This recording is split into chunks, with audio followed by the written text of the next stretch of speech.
gonna send out a quick welcome back tweet. I feel like I never quite hit my time target. That was more like an hour break, wasn't it? I don't know. Maybe it wasn't. I can't remember. Alright, let's see.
And there we go, the tweet is out.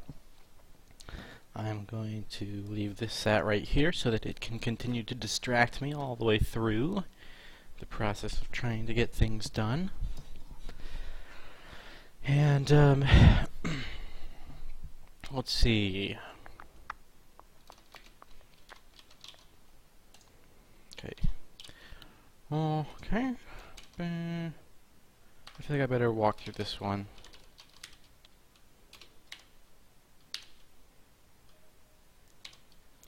Pattern length, pattern length, pattern, dir handle, pattern, dir handle, directory handle, dir handle, done. Alright, so what we're working on is these to-dos right here. If you want a slightly more thorough look at everything, I am not going to go too far into it. Watch the previous stream I summarized, but I'm working on fixing the 4coder file code because it's code that's shared between two things now, and the original reason it was written, I kind of just crammed it in a rather stupid way. I'm cleaning it up to make it more like general purpose, so that I can use it for building my 4coder input data files in a particular order, so I can control what order things happen in. That way, when one file wants to evoke another or invoke another data file as a part of its output, I can control what order they happen in, so that I know that that one has happened first, right? And right now I can't do that because it's just sort of like you give it a folder and it goes whatever. So yeah, that's what we're doing. We're cleaning this up to be more of a pattern-based thing rather than a pass in a folder and enumerate its files without any other consideration. I could also probably get away with removing the filter function at some point because all I'm filtering on is extensions, and if I'm using pattern matching file enumeration, then I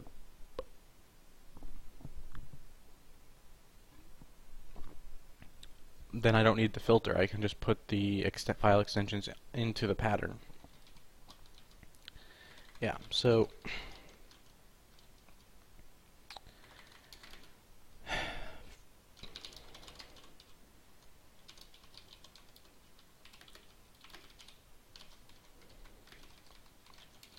see how that does. Alright, could not open directory handle. That's this right here that's failing. It's trying to find the first file that matches the pattern of path name, and it can't. So let's find out what that path name actually looks like. And we'll do that by yeah, there's a lot of these. I want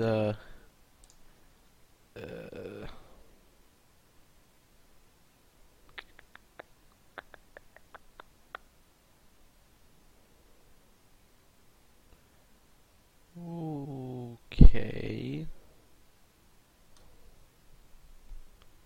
Test builder, where is metadata generator? Do I delete that after the build? I probably do, right? Whoops. Yeah, I'm clearing out the metadata generator, which makes it kind of hard to debug it. But do I have a build metadata file? Yeah, so with this one it actually does what I want. So it's that linked to one of my commands. Build metadata 5. Okay. Perfect. Now I should be able to see, yeah, perfect. There it is. This is the one that was missing last time.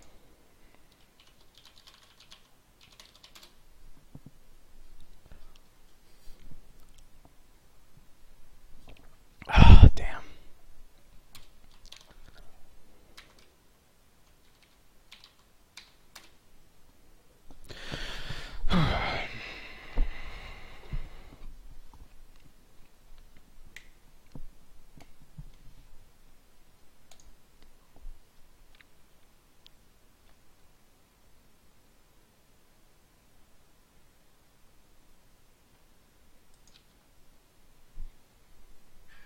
Alright.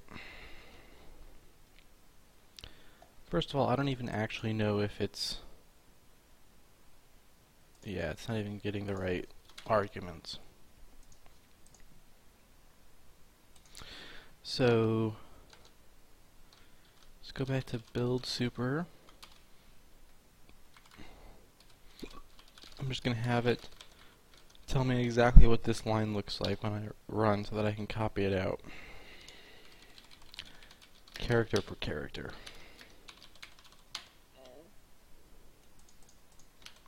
Perfect. Now we can run it. Ah, shoot. Now when I run build super, I lose the metadata generator, so I have to build it again, and now I can run it. Alright, what does that look like?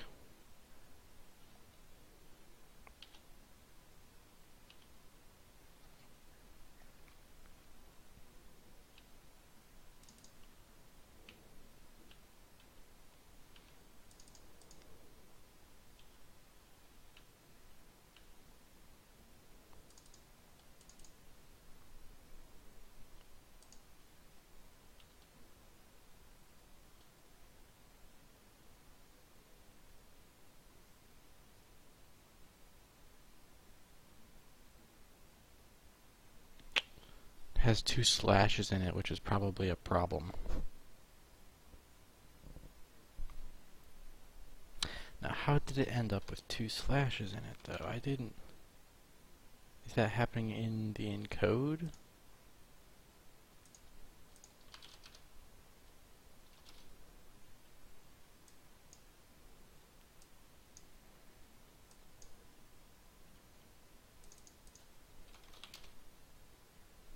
It's happening before the encode. Hold on. Ah.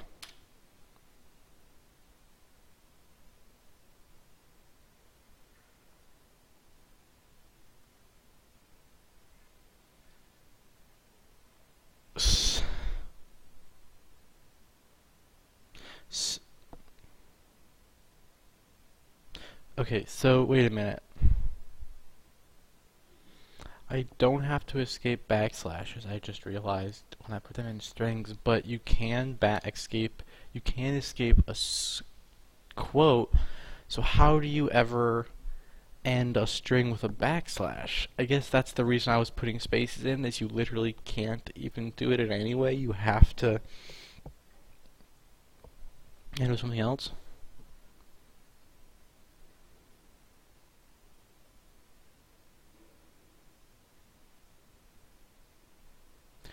Jim, I won't bother reading your question out loud. Sorry to people watching this on the archive. He asked me to handle it quickly. The answer is no. You can't control that stuff at all.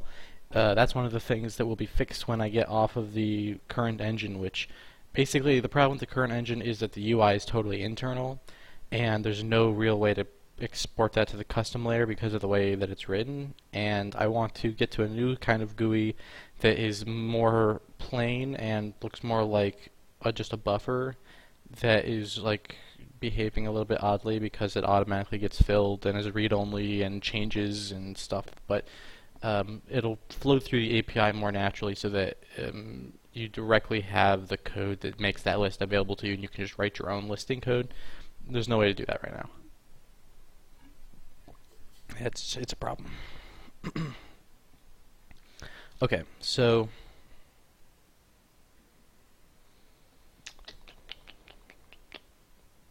that's fascinating. Let's try this again and get rid of that, I guess.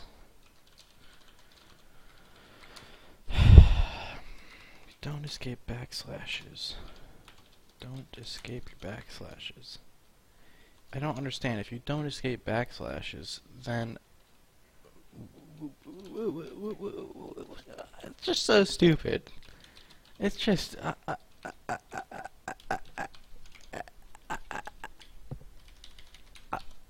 I don't even know. It's just so stupid. All right. Here we go.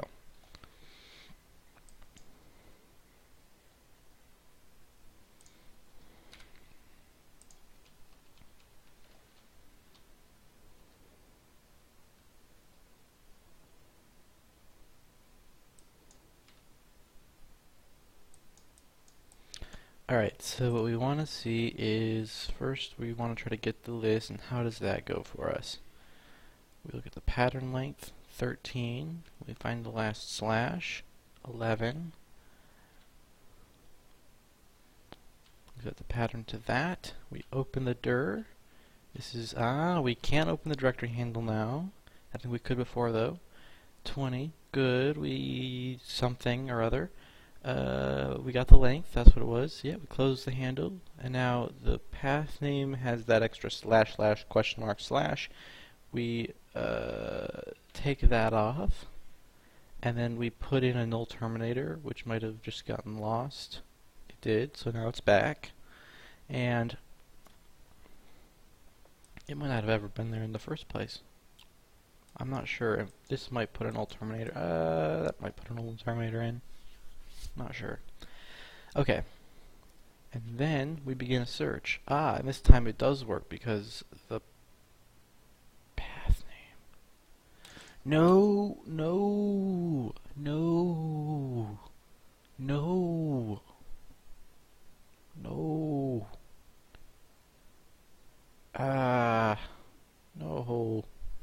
No, no, no, no, no.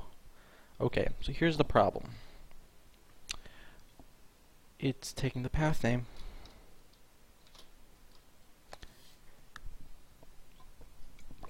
That's all it is. It's not really a big deal, it's just, you know, stupid. It's all stupid. Oops, I hit the wrong build key.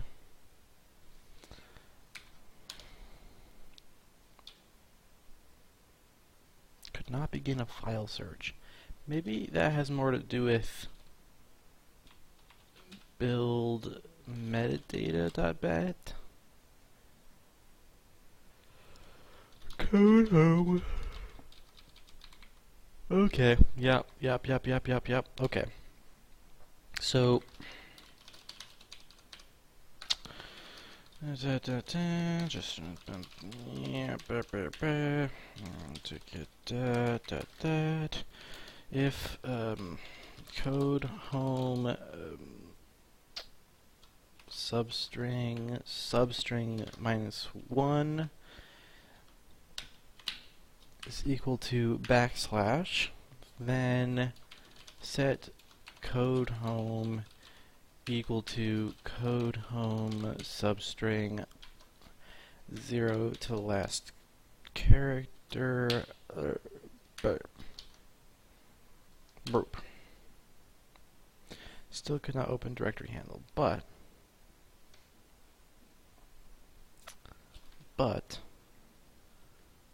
could you just echo that for me real quick so that I can make sure I'm testing with the right thing? Ah, okay. So this now needs to say /star in there, doesn't it? Boop. Still can't open a directory handle, but we're getting very close. So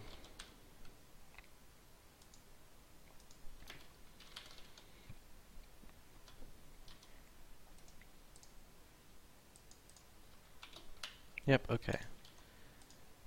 So what's going on here? Could not open directory handle. Thought that wasn't a problem.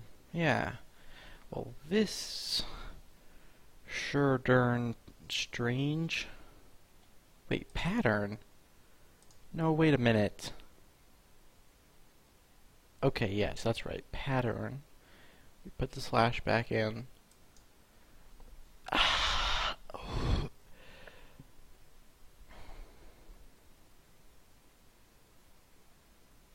Keeper Caleb, no.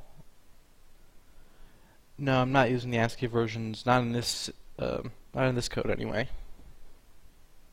In fact, I don't even use the Unicode direct versions of Windows. In the 4coder codebase, what I've done is I've taken all of those functions that have a UTF-16 and an ASCII options, and I've wrapped them all in UTF-8 options.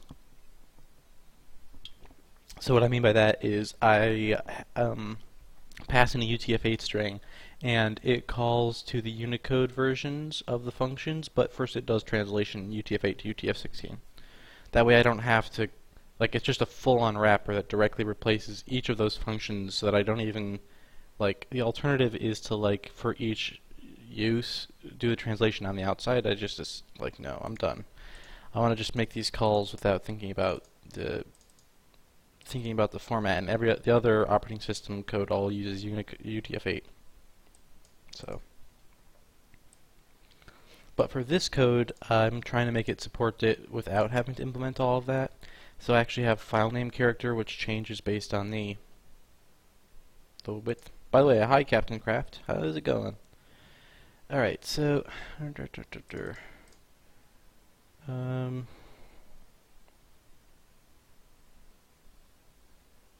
why does this work in the debugger and fail in real life? Doesn't make a lot of sense. Could not open directory handle. I wonder if this hits... Are there any other places where it says could not open directory handle?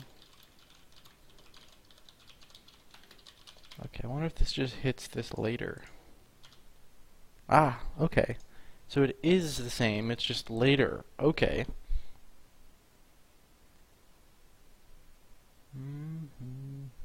Code/code? Code/code? Well, where did that come from?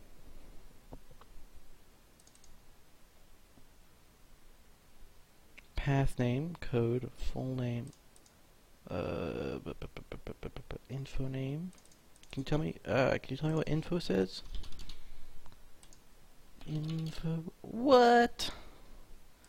You don't know about info? Has this been optimized? No, it's not it's defined. Okay, what's full name? If you're so smart. What the fuck?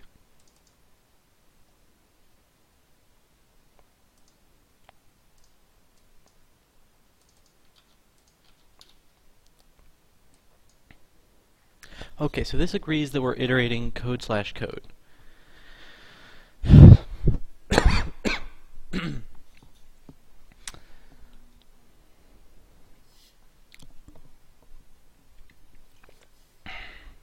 Things are going pretty good for me, Captain Craft. You know, that just felt awkward just then, using your screen name. I hate the internet sometimes, what with the screen names and everything. Just so confusing. We should all just, like, I don't know, write up, like, I don't know, we need to just develop a series of, I don't know what they would be necessarily, maybe a television show, or I mean, I don't know, essays would be the simplest way to do it, but I'm thinking it needs to be something bigger, like a play, or a series of plays, or maybe at the very least, like an audio drama that just sort of sets the rules of etiquette up in a way that you can just internalize the rules of etiquette of when you use a person's screen name versus their real name.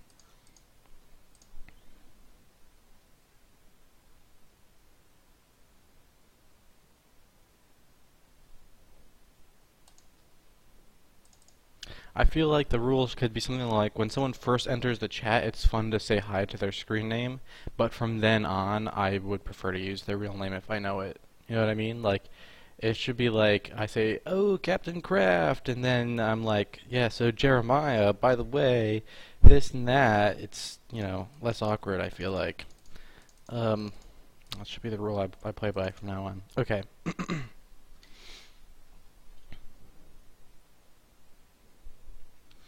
So, why do we even have this situation? I don't really understand. So I'm going to walk through this a little bit. So this is the one that doesn't fail when we're looking at, what's our pattern here? This, all the things under code. Find first file, name, dot. We skip dots, right? Yes. Dot dot, we skip that too. Dot get, we skip that too. Dot get ignore, we skip that too. Here we go, 4coder API.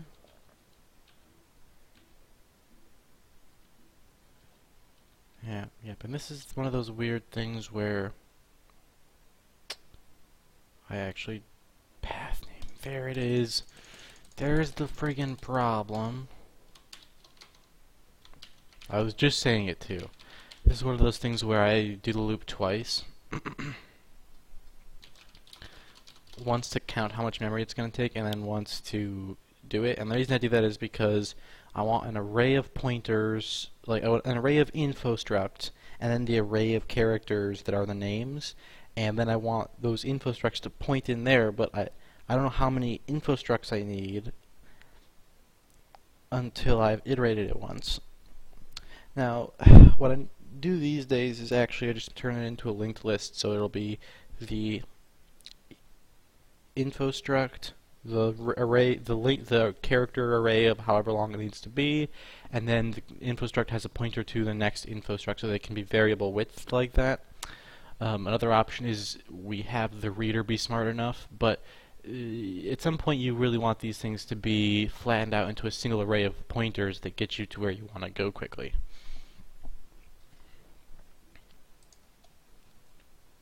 By the way, did you guys all see that blog post that Fabian did? I've been reading the bit reading ones, but he did the one about data flow graphs. If you haven't seen that, you should definitely take a look at it.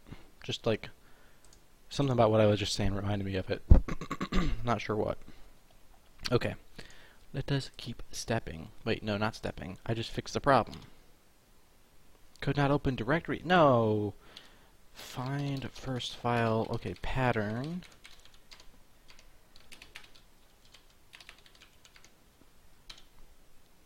Oh, I remember why that reminded me of his blog post, because it reminded me of the linked list, thing is also about flattening it out to an array afterwards.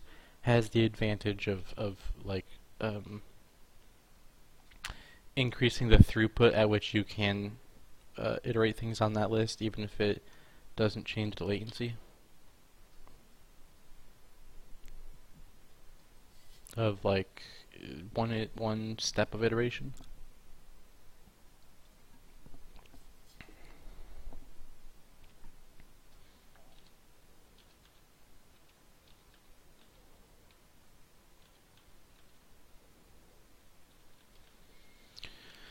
Yes.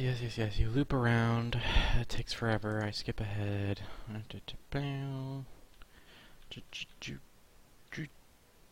So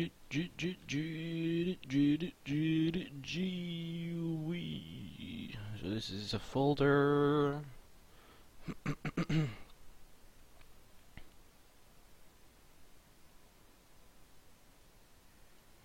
Why do I mem set here instead of here? Unclear. And anyway, I feel like that should be working. Oh, it is working. Let me take a look and see if the metadata turned out.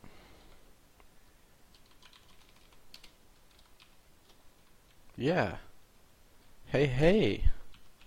Okay, so this wasn't so bad. I think we've got the enumerator working nicely now, where it works nicely. Yeah, look at that. It just generated all this, and it wasn't that big a deal.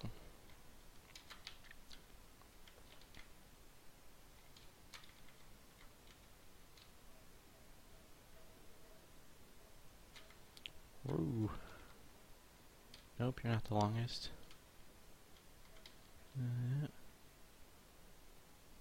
Ooh. Alright. Cool.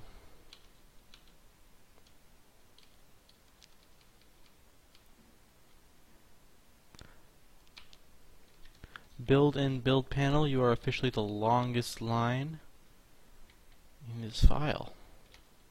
Clocking in at 368 characters. Okay, so that's the metadata generator back up and working. Now we have the problem that we got to get the test builder working. So yeah, final name is out. It's just gone. Now we're talking about path name. Path name is in. Path name is all the rage.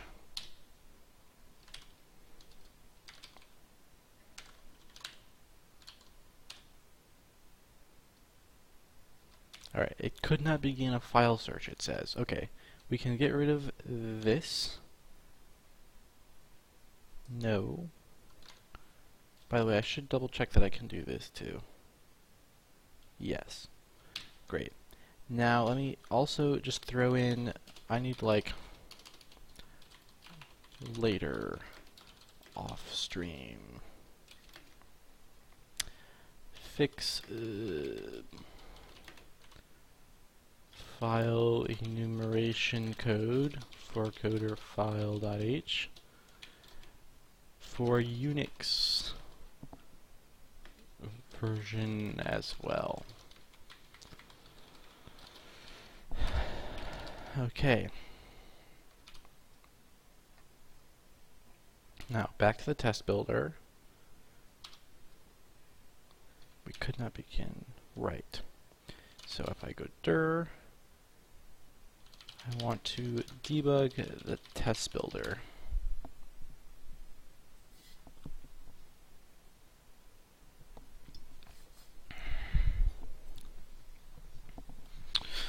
Okay.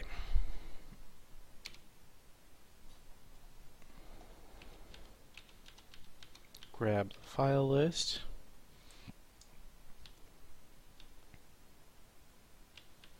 Yeah, first we're encoding the string.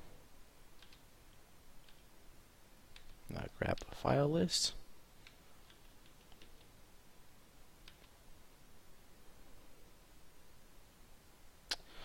Yeah, that's not good.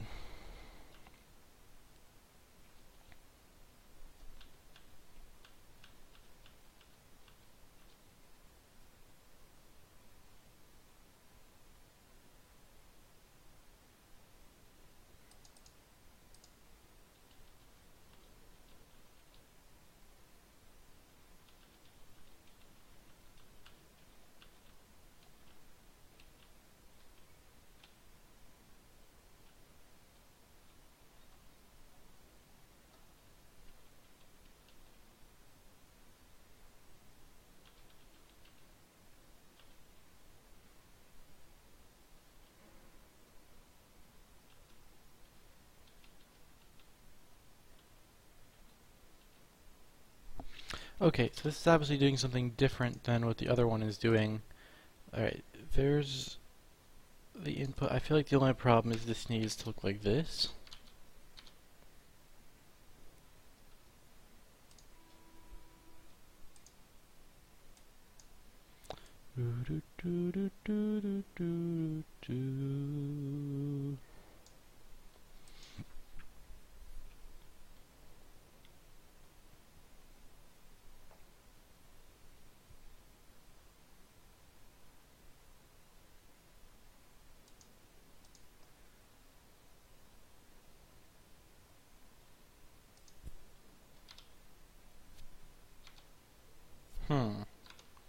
Alright, I'm not entirely sure what's going wrong here. Could not begin a file search is what I'm getting there. Build tests. Okay, please echo to me what you're doing here, and please echo to me what you are doing here.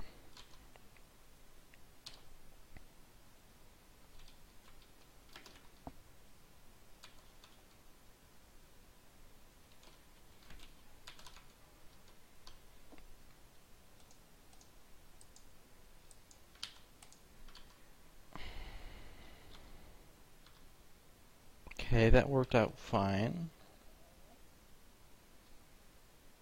Oh.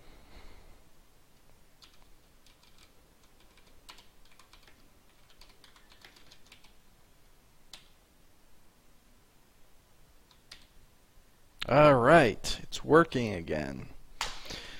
So, with that, we have everything updated on the Windows platform at least to using the new file enumeration rule. And now we're just back to the parser is reading this file and going, hey, this is not a word that I understand. I don't know what it means to invoke. It's not a control word that I know. So now we gotta teach it what invoke means. Test builder, control word. Yes, the unrecognized control word. Don't really know how I want show error. Okay, so yeah, you guys are being a little too sensitive there with your line breakage. By the way, everyone able to read this? It's at a pretty low res screen, so I feel like it should actually be less compressed and maybe okay, but I can adjust. I didn't offer sooner, which is maybe a mistake.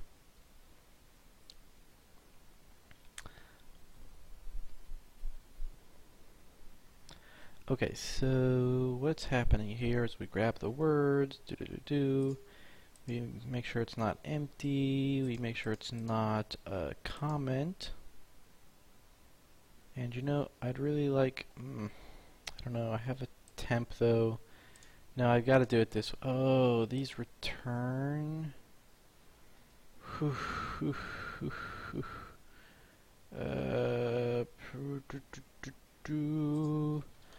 Process script. Okay, so process script does in fact, okay.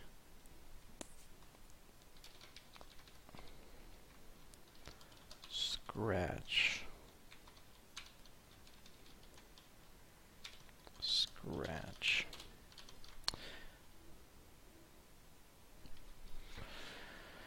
All right.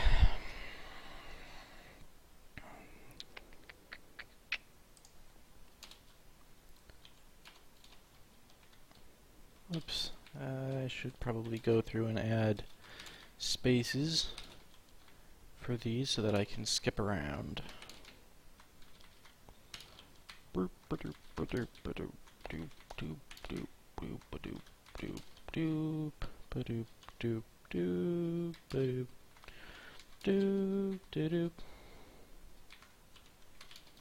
There we go. All the control words. Else if we match invoke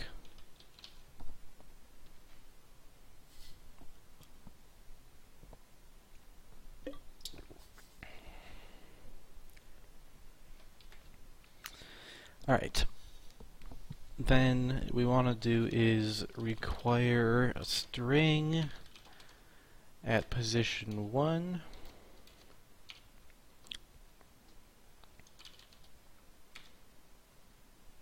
And this is one of those times where, since I'm not escaping strings, certain file names can't be invoked ever.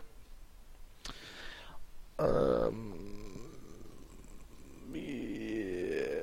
well, I don't know. Maybe we could fix that, but this is not meant. This is not meant to be such a. Well, I was thinking about saying it's not meant to be such a high production value thing, but that's usually not a great thing to hear yourself saying. I'm not going to belabor the point for now, but I do want to make sure that I've left some kind of way to make this easy to do. And really the way that it would be easy to do is if I, instead of require string, I also had a thing that was like require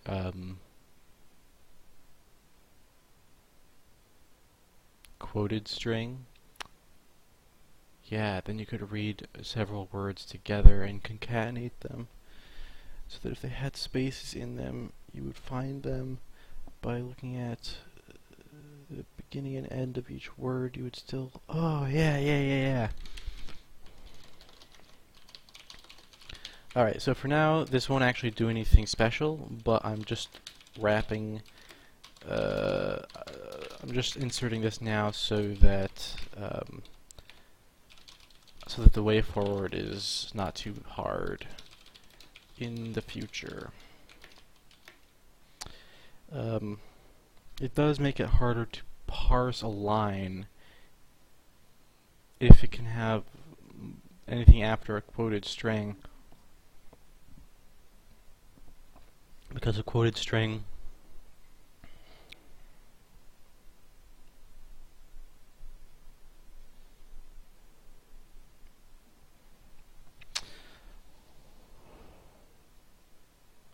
I'm not sure that this makes life easier, actually. Well, the difference is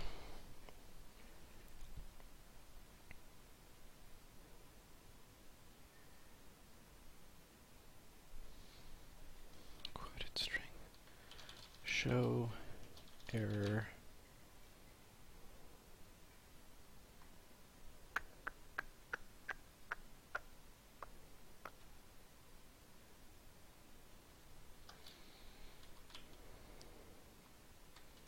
that's using the strings directly. If it takes multiple words,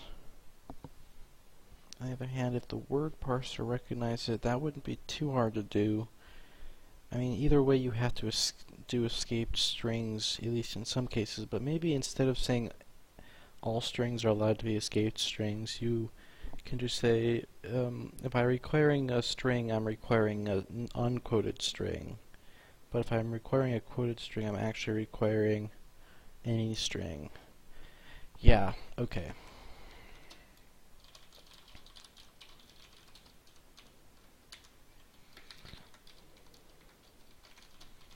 Require quoted string.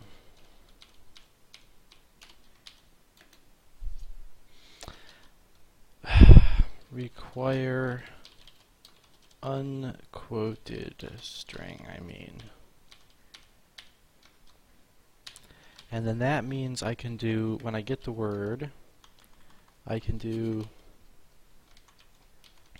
if string out string 0 equals double quote,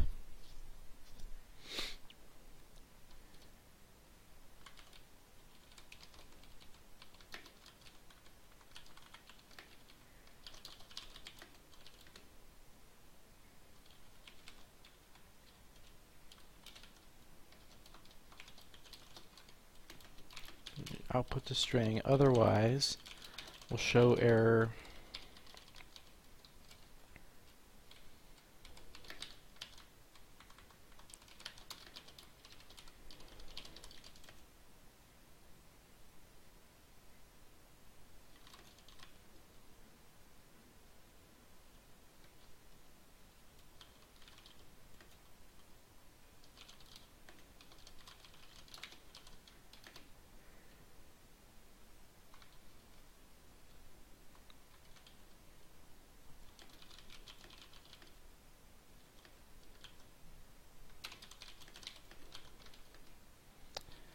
And then for now, when I do require any string, I'm actually going to punt and not actually do this because I don't want to go through and push the rest of this through the whole pipeline. But if it ever becomes a problem, now it is understood how it will work.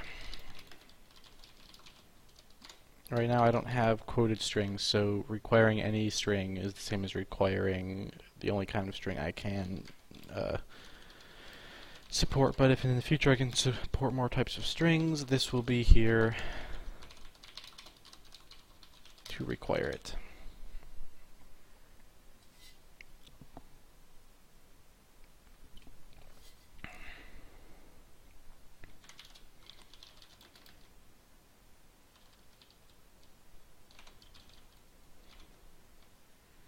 So if we get that, and then after that we want to require a blank, and then this is kind of like emitting type. So emit type is a word, right? I'm going to do emit invoke. Otherwise we'll return. And like with type, if I can go find that.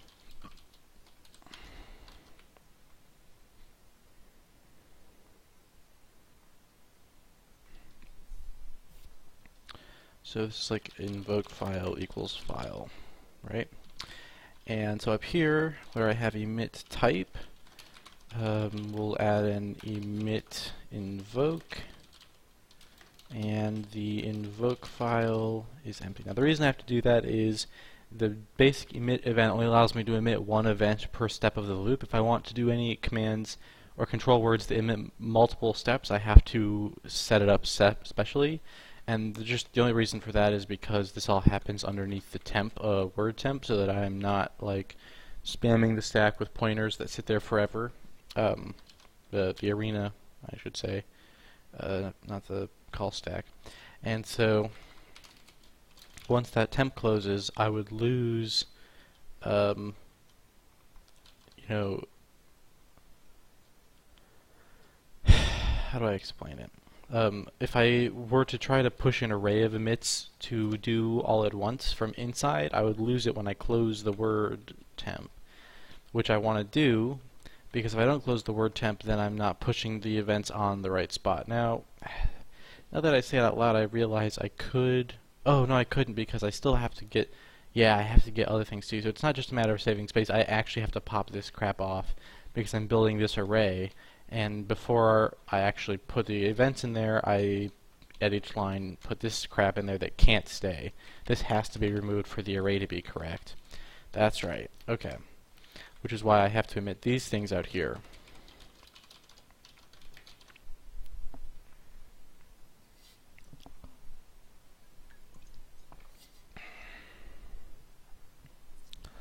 Okay, so the way emit invoke needs to work is I have to try to load a file, and that file will be in the 4ID format, and then I'm going to try to copy the events into my own event stream and replace a couple of them with new, like with modified versions. The exit gets replaced with either nothing or a debug number 0 type thing, and the other debug numbers get altered somehow, maybe, or modified in some way.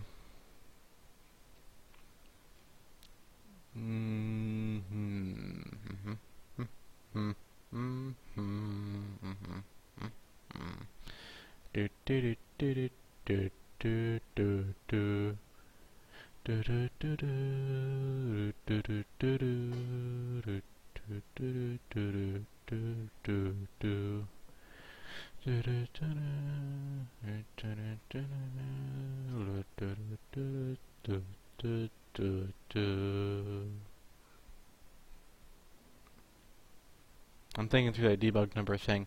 There's a couple of options. One that I could do is actually just use one debug number for everything, and then assign, like figure out what the smallest or what the largest possible debug number is, right, across all the files. So like, this one emits a debug number of 7, so that's the highest one, because none of the other ones emit something higher than 7. And then I say, okay, 7, that means I can number all my files, and then I can set, I can set the debug number to 7 times the file number plus the debug number, and that would give a unique debug number to each debug number event.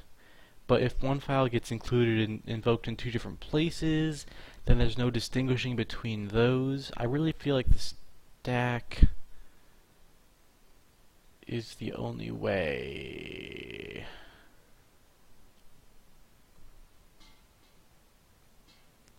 Well, instead of multiplying the file index by the 7, I could multiply that file's like local debug number by the 7.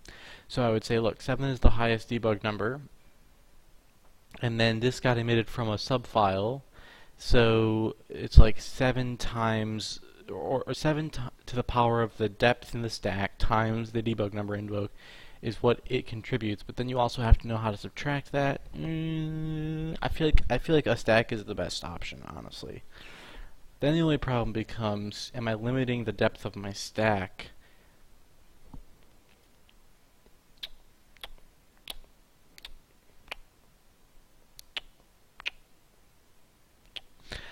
The other thing I could do is, along with sending the debug number every step, I just send a special event. That makes it hard to like stop on the debug number equals 2 inside this file type situation. I'm gonna mess with that later once I have everything else working and I want to have something to play with to see what feels right. But for everything else here, what I have to do is try to load the file that's passed in. And I think what we're going to do is say we're just loading it from the current directory, which makes life pretty easy. Because then I can just come over here and do like a file load, or what is it, load file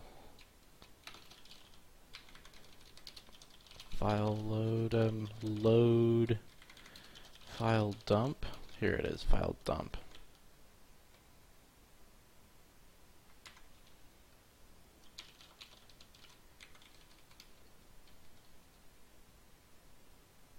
Yeah, okay.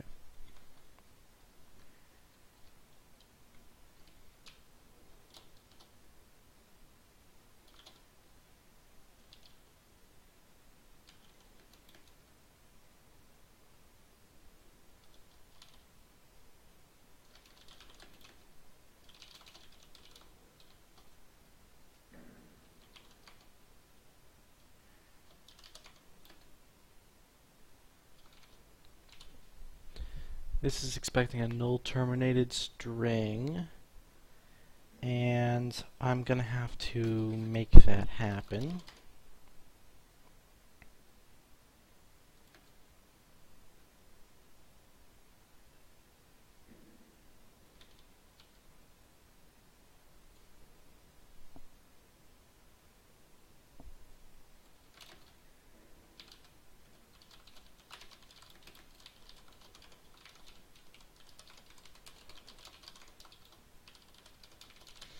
So this gets a little bit nasty too, because I'm now pushing stuff onto the stack again, and as I said earlier, I'm trying to only push events on. So once I've loaded the file, I have the events that I need. I'll pre-process them and then move them back to the base of the temp, and then clear everything else after that block that I moved.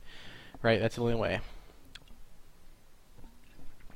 to make this work in this case.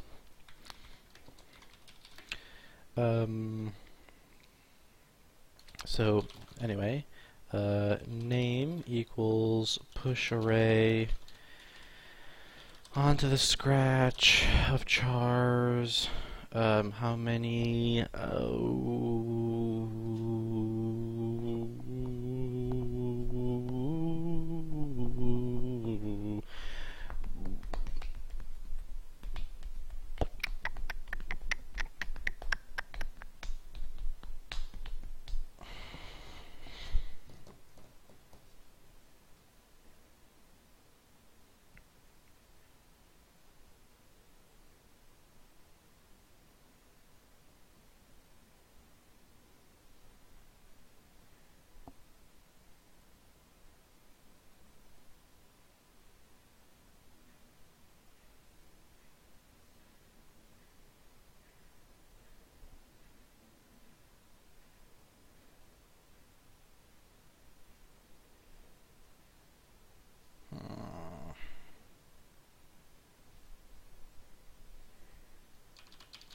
Sorry, got distracted thinking about something else for a second there. So we're taking that much space, and we want to push in a line.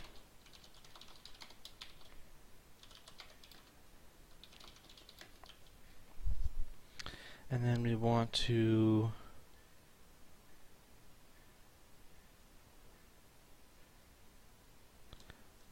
mem copy into the name from the invoke file dot string by the size of invoke file dot size, and then set name invoke file size to 0. And that's all just because we need this to be null terminated right here.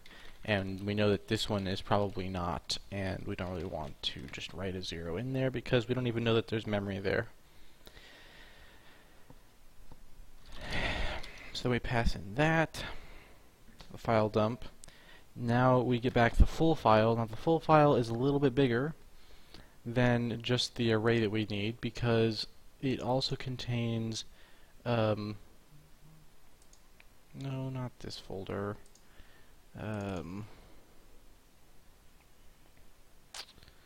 It also contains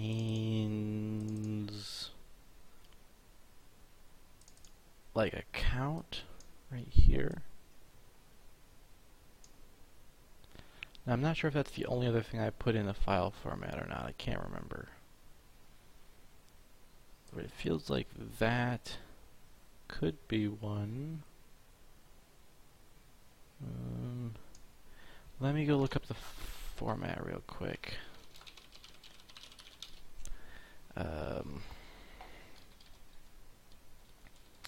Events count, so that's one account, and then the events, and that's it. Okay. So the first thing we'll get is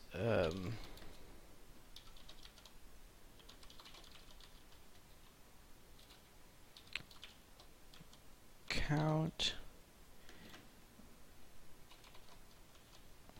equals dereference the i32 pointer at the beginning of there. There's our count, and then simulation event. Events is the pointer you get when you take the pointer at data.stir plus 4, right? And then we do a loop over this, looking for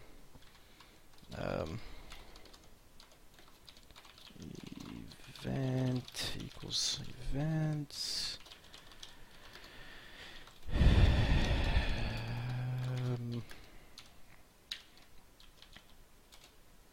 Simulation event. We want to look at the event type, and we want to ask, is the simulation event an exit? Now notice that invoke doesn't become an event type. That's not what's happening. Invoke isn't it's just a higher level construct on the scripting system.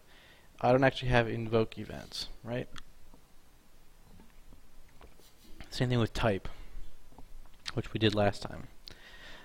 Just in case you're wondering why this doesn't show up in why I haven't, got that control word represented here. So if we find an exit, then count gets updated to equal I plus 1. This event's type gets changed to a simulation event debug number, and the debug number gets set to 0. And then we break. Well, we won't have to. It will automatically break when it iterates to the next event anyway. Okay, so now all we have to do is we have event, we have the modified count of how many events we actually want, or we have events, we have the number of events we actually want to keep. And so then what we're going to do is I'm going to end the temp right there, and we're going to push an array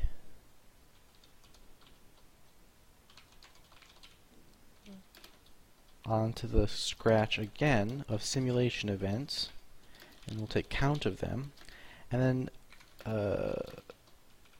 we're going to memcopy or memmove into that pointer from the events pointer at the size of events times the count. So all that's doing is saying I have some memory, right, that I'm building it. I can't tell which way my fingers are going for your perspective. This way, right? Left to right. You guys are seeing me do right to left, so I want to do this way. Okay. So we're building some memory, and it's an array, so it's like and then, you know, here we're doing this when we hit invoke, and so we push on the name of the file so we can terminate it, and then we load that file. That file has 4 bytes of count and then the actual data we care about. Now that data is supposed to be a member, like, are supposed to become elements of this array that we're building up to here. So what I'm doing is I'm saying, okay, end the temp, so the partition now, or the arena, jumps back to where I was, right? And this is the next spot where it will enter from. I push on again, and then I move that memory that I care about down to that position I just got. So this is only, you know, this is a little bit of a cheat because I'm using this pointer events that is technically in a block that was temp that I'm done with, so usually that's not allowed. In this one case where I want to move things from a head back to the correct position in an array, I do it. But you have to be careful whenever you write code like that. I've found it's useful to go, this is pulling back events from inside a closed temp block. Don't let it get separated from the end temp memory call. So I have little notes like that in various spots in my code base when I'm doing this kind of thing.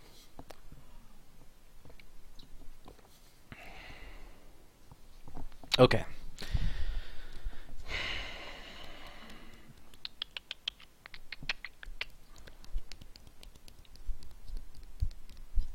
I think that will work. Alright, now, it built. The question is, what does my data look like? That's, okay, 4coder awesomeness. I can't tell if this is right or not because I can't read this data format. I haven't practiced it much. Instead, let's run this. It should do basically the same thing it did earlier today, because I just pulled out a part of it. Yeah, that's pretty much the same thing. Did it exit? I don't think it exited. No, it failed to exit. Okay, so it's not perfect. It does have some kind of problem where it seems to... the event count didn't go up.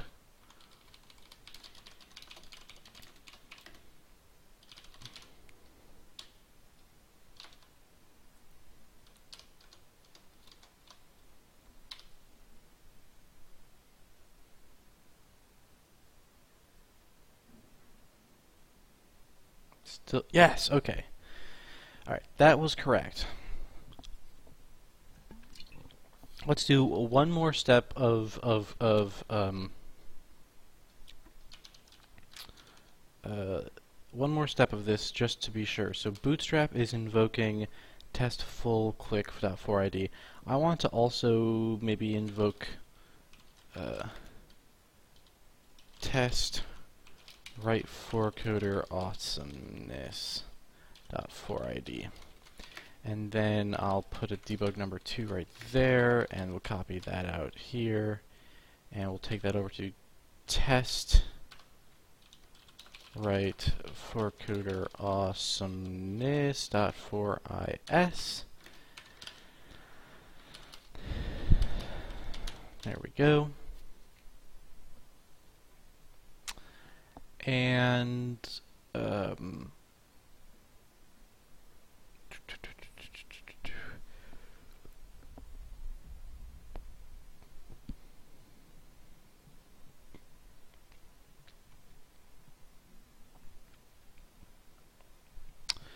the other thing I have to do is go to my build test spat, and I have to tell it to do this. Write 4coder awesomeness. Uh-oh. Alright, see? This is why we test things, because that lets us write more code that we need to test. Here we go again. Whoops, no. Tell me why you are... Oh, are you even gonna work? Tests input data. Yeah, you're in the right spot. Full clicked.4s. I don't actually know which one crashed. So let me go back to build tests. Right, that's where I am. Echo A, B, C. Tell me where you crash.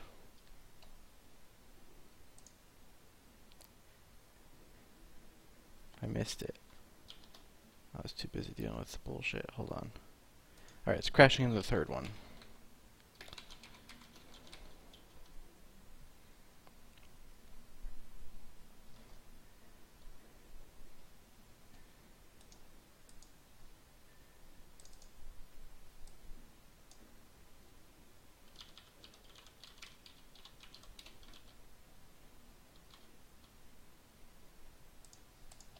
Now, what has gone wrong?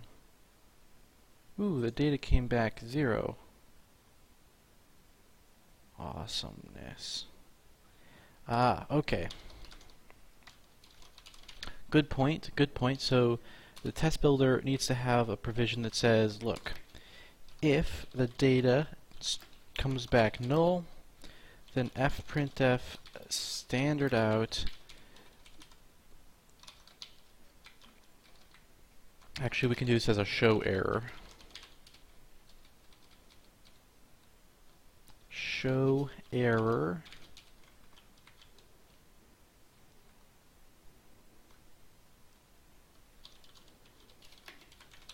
Show error.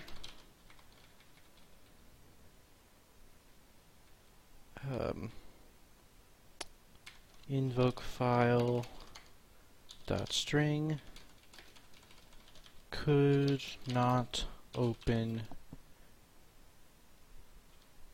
invocation file or invoked file.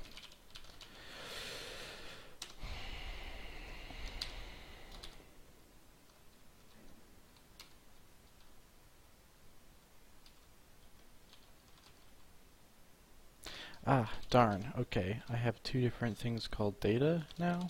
Yeah, I do. Okay. Data equals, we're going to call this invoke data.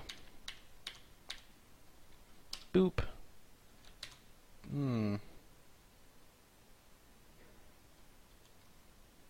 Still not getting the right information name. Ah, so what we're going to do is we're going to,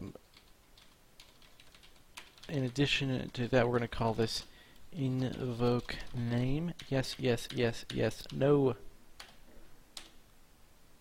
There we go. Okay.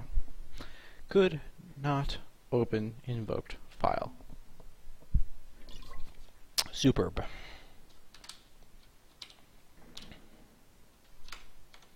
There we go. Run this. Ah, okay. Break count is less than. Okay. Alright, so how did this happen? You know what? I know how this happened. Okay. This might... yeah, this might be a little bit more interesting. So what we have to do is events, oops, come with this counter index that it starts at 0 in the file. I need to say, given whatever my current time is, I need to add that to all of the events that I'm emitting when I invoke something. So event counter, time counter, that's what I need. So I need to go through all of these and I need to say, look, the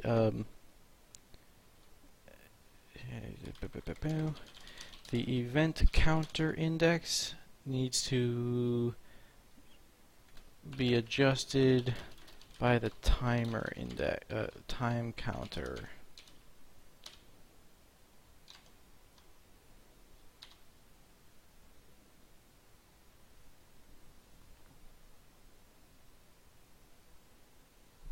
Great. Great. Okay. So now, basically, what that's doing is saying rebase the time at which these events happen based on where the invocation happened. And we also kind of want to say, in the other direction, update the time counter to equal the final events index, right? So I'm going to take the events that we've got, count minus 1 if count is greater than 0, and we're going to take its counter index, and that way we're updating time counter correctly as well, so that the things that come after an invocation will wait for that invocation to be done.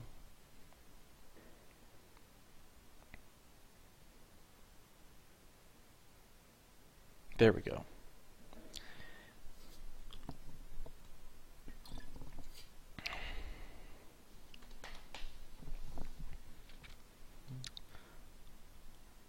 I think that that's everything that needs to be able to do, besides the debug number thing that I might put off for now.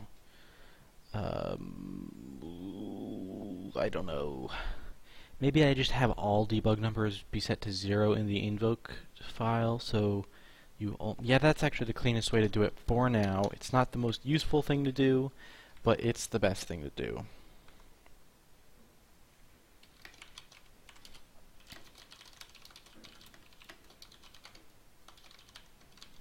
There we go. So an exit gets turned into a debug number, and it's also set as the last event we actually emit. And then a debug number, subsequently, therefore including the exit, gets its debug number set to 0, so that anything happening within an invoked file won't trigger a break. Now, if you wanted to break at that point, you're kind of a little out of luck. You'd have to break right before it.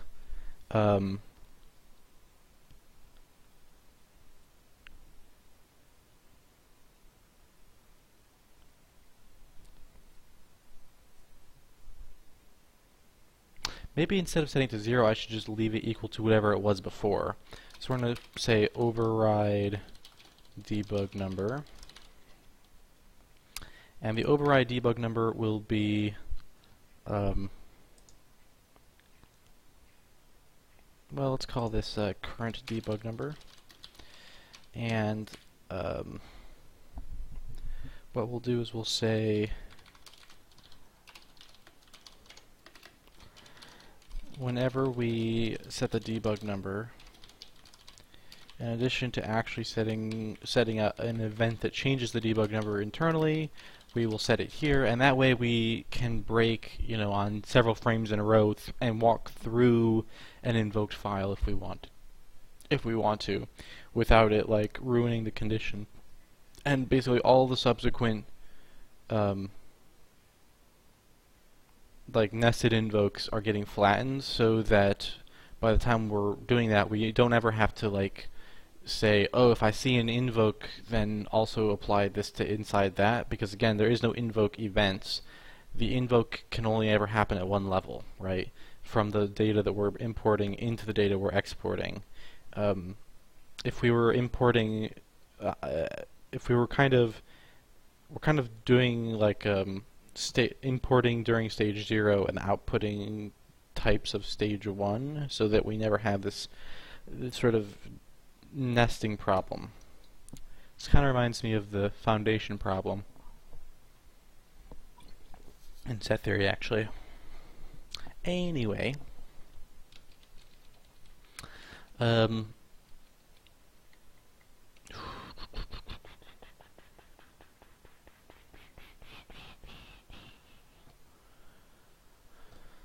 I think that wraps up this. Add a way to evoke, we change that to invoke, other .4id files.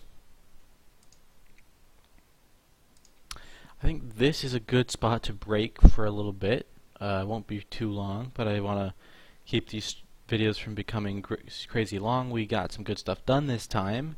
I finished getting the 4coder file enumeration stuff to work on both the command metadata stuff and on this test builder.